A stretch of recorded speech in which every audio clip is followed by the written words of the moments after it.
Hello मेरे प्यारे दोस्तों, कैसे हो सभी लोग। तो बरसात का मौसम आ गया, हमारे घर पर लड़ाइयाँ शुरू हो गई। हमारा सजनवा कह रहा था कि पकौड़ियाँ बनाओ, सबके घर में पकौड़ियाँ बन रही, बरसात हो रही, बच्चे भी जिद कर रहे थे पकौड़ियाँ बनाओ। तो भैया इनको पकौड़ियाँ खिलाएंगे। ये मूंग दाल की पकौड़ियाँ बहुत ही प्यारी, ऊपर से क्रिस्पी, अंदर से बहुत ही मुलायम बनकर तैयार हुई थी। तो भैया लड़ाई झगड़ा हमें तो ज़्यादा पसंद नहीं, तो हमने शाम को ही दाल भिगो दी, क्योंकि भैया हमारा फरमान था कि हमें सुबह पकौड़ियाँ बनानी हैं। तो हमने अच्छी तरह दाल को धुल दिया था। उसके बाद में यहाँ पर हम प्याज काटेंगे छोटे छोटे टुकड़ों में। आप चाहें तो इसको लंबे लंबे आकार में भी काट सकते हो। तो हमने यहाँ पर एक मिक्सर जार लिया, उसमें हमने थोड़ा सा इसको छोटे छोटे पीस में काट दिया।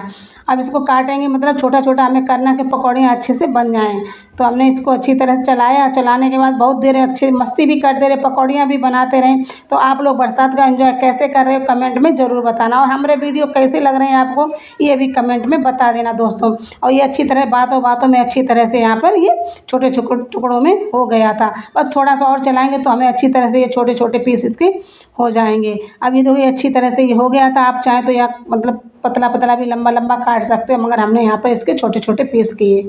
अब इसके बाद में इसका नंबर है गाजर का। गाजर को हमने अच्छी तरह से धुल लिया था, पहले साफ़ कर लिया था। उसके बाद में इसको भी हम इसी में डाल देंगे। अब गाजर का भी इसी तरह हमें कचूमर बनाना है, कि जो प्याज हमने बनाया उसी तरह। भैया प्याज तो कट गया, अब गाजर क्यों बचे, तो गाजर को भी इसी तरह हमें काटना है। तो गाजर को भी हम लंबा लंबा, ऐसे मतलब लंबा लंबा नहीं, मतलब छोटा छोटा आकार में काटेंगे। अब भैया बरसात का मौसम है तो भैया पकौड़ियाँ बना लिया करो, कभी कभी घर पर लड़ाई नहीं होगी और गर्मियाँ भी बहुत हो रही हैं। तो रोटी बनाने से अच्छा पकौड़ियाँ सुबह सुबह बना लो, चाय बना लो, समझो दोपहर के लिए नाश्ता हमारा हो जाता है। अभी अभी अच्छी तरह से हमारी पिस गई थी, इसको भी हम एक साइड में कर देंगे। तो बहुत अच्छे अच्छे छोटे छोटे टुकड़े गाजर के लग रहे थे और बहुत ही प्यारी सी पकौड़ियाँ बनकर तैयार होंगे। तो गाजर को हमने एक साइड कर लिया। अब उसके बाद में यहाँ पर रखी है हमारी हरी मिर्च काटी थी हमने, 2 प्याज काट लिए थे 2, उसके बाद में हरा धनिया भी काट लिया। अब यहाँ पर दाल का नंबर है। अब इसको अच्छी तरह से हमने धुल लिया था। धुलने के बाद इसको फिर से हम दोबारा एक पानी, इसका पानी जो बाहर निकला है वो बाहर निकाल देंगे। उसके बाद में इसको फिर अच्छी तरह से सुखा लेंगे, थोड़ा सा, मतलब इसमें मतलब ज़्यादा पानी नहीं रहे। अब इसके बाद में जो कटोरे में हमने दाल निकाली थी उसी कटोरा में फिर से हम दाल को पलट लेंगे। अब इसको अच्छी तरह से हमने धुलने के बाद में यहाँ पे कटोरे में कर लिया था। तो आप चाहे यहाँ पर धुली हुई दाल ले सकते हो, मगर हमने यहाँ पर ली थी साबित दाल, क्योंकि बहुत लड़ाई हो रही थी। तो हमें साबित मतलब धुली हुई दाल लेने का टाइम ही नहीं, जो साबित रखी थी घर पर उसी को हमने यहाँ पर सोचा चलो इसकी ही पकौड़ियाँ बनाएंगे। और ये वैसे भी चक्कर वाली दाल, मूँग की दाल हमारे शरीर के लिए बहुत ही फ़ायदेमंद होती है। और जल्दी जल्दी में भैया हम यहाँ पर पानी डालना भूल गए, मगर दाल अच्छी से पिस ही नहीं रही थी, क्योंकि पानी पड़ा नहीं था इसमें। हमने अच्छी तरह से पहले पानी निकाल दिया था इसका। अब इसमें पानी हमें डालना है, ये अच्छी तरह से पिसी नहीं है, देखो है ना दरदरी रही। तो इसमें हमें थोड़ा सा पानी और डाल लेना है। पानी डालने के बाद इसको अच्छी तरह से हमें यहाँ पर हल्का सा दरदरा हमें पेस्ट बनाना है। इसका मतलब वैसा पेस्ट नहीं बनाना जो मतलब महीन हमें दही बड़ा बनाने होते, बस थोड़ा थोड़ा दरदरा हमें इसका पेस्ट बनाना है। तो दोस्तों आप लोग कैसे एंजॉय कर रहे हैं बरसात का, एक बार ज़रूर बताइए। और हेल्दी नाश्ता अपने घर पर क्या क्या बनाते हो, आप लोग कैसी पकौड़ियाँ बनाते हो ये भी कमेंट में बताना। और हम कैसी रेसिपी बनाते हैं और क्या बनाए आ गए तो आप भी ये बता देना कमेंट में। तो इसीलिए आप लोगों के कमेंट का हमें इंतज़ार रहता है। हमने दाल को अच्छी तरह से यहाँ पर पीस लिया था। तो ये देखो इतनी ही दाल हमें पीसनी और आधी हमने रख दी। हमें बनाना है हलवा इसका दाल का। तो दाल का हलवा बहुत ही प्यारा और टेस्टी लगता है। अब यहाँ पर डालेंगे कुछ सूखे मसाले। यहाँ पर हमने काली मिर्च का पाउडर डाल दिया, उसके बाद में 1 चम्मच डाल दिया अमचूर पाउडर। अब उसके बाद में डालेंगे भुने जीरे का पाउडर। ये मसाले बहुत ही टेस्टी होते हैं डालने के बाद। यहाँ पर हमने डाले साबित जीरा, उसके बाद में डालेंगे थोड़ा सा काला नमक यहाँ पर, और थोड़ा सा डाल देंगे सफ़ेद नमक। नमक अपने स्वाद अनुसार डालना दोस्तों। यहाँ पर डाल दिया हमने थोड़ा सा हल्दी पाउडर। उसके बाद में डालेंगे यहाँ पर जो हरी मिर्चा हमने काट के डाली थी। आप यहाँ पर चिली फ्लेक्स भी डाल सकते हो, मगर हमने नहीं डाली क्योंकि यहाँ पर गरम मसाला भी डाल चुके थे और उसके बाद में हरी मिर्चा भी डाल दी, बच्चे कम खाते हैं। उसके बाद में ये गाजर प्याज जो हमने काट के रखे ये भी हम इसी में डाल लेंगे। अब यहाँ पर हम थोड़ा सा अरारोट डालेंगे, क्योंकि अरारोट बहुत थोड़ा था, इसलिए हमने यहाँ पर इसको मिक्स करने के बाद में डाल देंगे यहाँ पर थोड़ा सा बेसन, क्योंकि अरारोट अगर ज़्यादा हो तो थोड़ा ज़्यादा डाल देना। यहाँ पर हमने 3 चम्मच अरारोट डाल दिया। उसके बाद में यहाँ पर हम हींग डालना भूल गए थे, मगर हींग हम आगे डालेंगे। तो अच्छी तरह से इसको मिक्स कर दें। उसके बाद में यहाँ पर थोड़ा सा हम बेसन डाल देंगे। इससे हमारी पकौड़ियाँ मतलब अच्छी बाइंडिंग भी इनकी होती है और अच्छी क्रिस्पी भी बन जाती है और स्वाद भी इनका आता है ज़्यादा।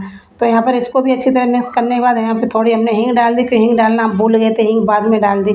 तो कोई गलती भैया है नहीं हमारी, तो हमने डालना भूल गए तो डाल दी, बस इसी तरह हमारा ये तैयार हो गया। अब हमें लगाना है एक कढ़ाई में तेल, और इधर हमारे घर में बहुत ही पकौड़ियों का इंतज़ार हो रहा था, जल्दी बनाओ पकौड़ियाँ जल्दी बनाओ। और भैया इतनी गर्मी हो रही, बरसात भी हो रही है, तो हमें बनाना बहुत ज़रूरी हो गया। यहाँ पर हमने लगाया सोयाबीन ऑयल, अभी अच्छी तरह से गर्म हो, उसके बाद में छोटी छोटी पकौड़ियाँ अपने मन मुताबिक यहाँ पर डाल देना। तो ये बहुत ही प्यारी और टेस्टी बनकर तैयार होंगी। बस अपने हाथों से इनको थोड़ा थोड़ा करके डाल देना, ज़्यादा बड़ी भी मत डालना। और इसमें सोडा वोडा डालने की बिल्कुल ज़रूरत नहीं होती है, कि बिना सोडा के इतनी अच्छी अंदर से फूल कर तैयार बनेंगी, बहुत ही क्रिस्पी, बहुत ही अच्छी हमारी यहाँ पर पकौड़ियाँ बनेंगी। तो जितनी आपकी कढ़ाई में बन सके उतनी ही डालना, ज़्यादा मत डालना, नहीं तो यहाँ पर ये कच्ची भी रह सकती हैं। तो यहाँ पर हमने कढ़ाई में डालने का इनको धीमी आंच पे अच्छी तरह से फ्राई कर लेना, ज़्यादा तेज़ आंच मत करना, नहीं तो ये अंदर से कच्ची रहेंगी, ऊपर से ये जल जाएंगी। और ये देखो कितनी अच्छी क्रिस्पी बनकर तैयार हुई थी पकौड़ियाँ, है ना। थोड़ी देर इनको और चलाएंगे, उसके बाद इनको हम निकालेंगे। और ये अच्छे से हमारी पक चुकी थी पकौड़ियाँ, बहुत ही अंदर से भी पकी और बाहर से भी बहुत ही प्यारी लग रही थी। तो इसी तरह हम यहाँ पर सारी पकौड़ियाँ बनाएंगे। ये देखो कितनी प्यारी लग रही है। दोस्तों आप लोग कैसे इनकी पकौड़ियाँ बनाते हो कमेंट में ज़रूर बताना। और बहुत ही हेल्दी और मतलब खाने के लिए बहुत ही प्यारी ये होती हैं। तो इनको अच्छी तरह हम एक प्लेट में कर लेंगे। और ये देखो कितनी क्रिस्पी हुई, बहुत ही आवाज़ दे रही थी, बहुत ही अच्छी से बनकर तैयार हुई। अब दूसरा बैच भी हम इसी तरह इसमें डाल लेंगे। अब इसको भी अच्छी तरह से हम यहाँ पर फ्राई कर लेंगे। और दोनों हमारा ये देखो सेटअप ऐसा ही है, हम ऐसे ही बनाते हैं। वीडियो देखो बहुत ही मतलब छोटी सी किचन है, और उसमें हमारा बच्चा भी पीछे से वीडियो बना रहा था, और हम यहाँ पर डाल रहे थे पकौड़ियाँ।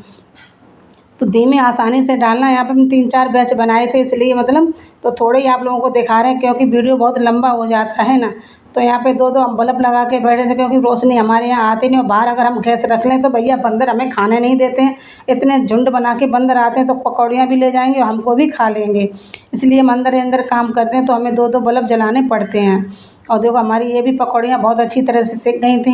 अब हमारे घर में पंगे नहीं होंगे भैया पकौड़ियों की वजह से, और सबको खिलाएंगे और बहुत ही मस्ती से सभी लोग खाएंगे। इसके लिए हमने बहुत ही अच्छी सी चटनी बनाई थी, और वो चटनी का वीडियो नहीं डालेंगे, क्योंकि बहुत वीडियो लंबा वैसे भी हो जाता है। तो आप लोग खाइए, एंजॉय करिए। पकौड़ियाँ देखो मेरी कैसी बनी, आपको हम तोड़ के दिखाएंगे। पकौड़ियाँ बहुत ही क्रिस्पी और बहुत ही प्यारी बनकर तैयार हुई थी। ये देखो ऊपर से क्रिस्पी और अंदर से बहुत ही सॉफ्ट, बिना सोडा के ये बनी है। दोस्तों एक बार ट्राई ज़रूर करना। और ये देखो हरी हरी चटनी के साथ इसका एंजॉय कीजिए, और अपने घर पर सभी को खुश कीजिए। अगले वीडियो में मिलेंगे, तब तक के लिए राधे राधे।